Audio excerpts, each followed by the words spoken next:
American জাহাজগুলো torpedo মেরে ডুবিয়ে দাও।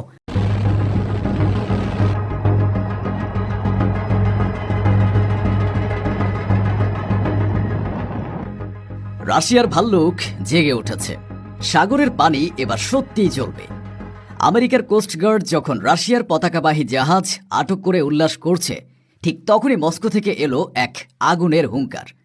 রাশিয়ার দুমা ডিফেন্স কমিটির ডেপুটি চেয়ারম্যান আলেক্সি জুরাভলেভ সরাসরি নির্দেশ দিয়েছেন, আমেরিকান জাহাজগুলো টর্পেডো মেরে ডুবিয়ে দাও। দণ্ডহীনভাবে অপরাধ করার দিন শেষ। আর সেই নির্দেশ বাস্তবায়নে সাগরে নেমেছে রাশিয়ার সবচেয়ে ভয়ঙ্কর এবং গোপন অস্ত্র নিউক্লিয়ার সাবমেরিন BS-329 বেলগোরাদ। এর পেটে আছে 6টি পসাইডন নিউক্লিয়ার টর্পেডো, যা একাই সাগরে কৃত্রিম সুনামি তৈরি করে আমেরিকার পুরো নৌবহর ভাসিয়ে দিতে পারে। আমেরিকা দস্যুবৃত্তি করতে এসে আজ নিজেদের ধ্বংস ডেকে এনেছে। আটলান্টিক মহাসাগর এখন পরিণত হয়েছে এক হাই স্টেকস বা সর্বোচ্চ ঝুঁকির দাবার বোর্ডে।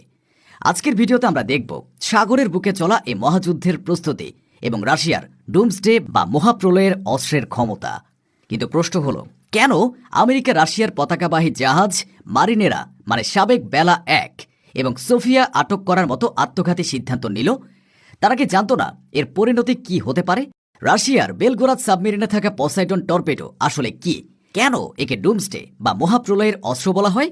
এটি কি সত্যি নিউক্লিয়ার সুনামি তৈরি করে আমেরিকার উপকূল ডুবিয়ে দিতে পারে? রাশিয়ার এমপি জুরাভলেভ কেন সরাসরি আমেরিকান জাহাজ ডুবিয়ে দেওয়ার কথা বললেন? এটি কি আমেরিকা রাশিয়ার মধ্যে তৃতীয় বিশ্বযুদ্ধের সূচনা? ক্যারিবিয়ান সাগরে রাশিয়ার সাবমেরিন এবং আমেরিকার নৌবাহিনীর মুখোমুখি অবস্থান কি নতুন কিউবান মিসাইল ক্রাইসিসের জন্ম দেবে?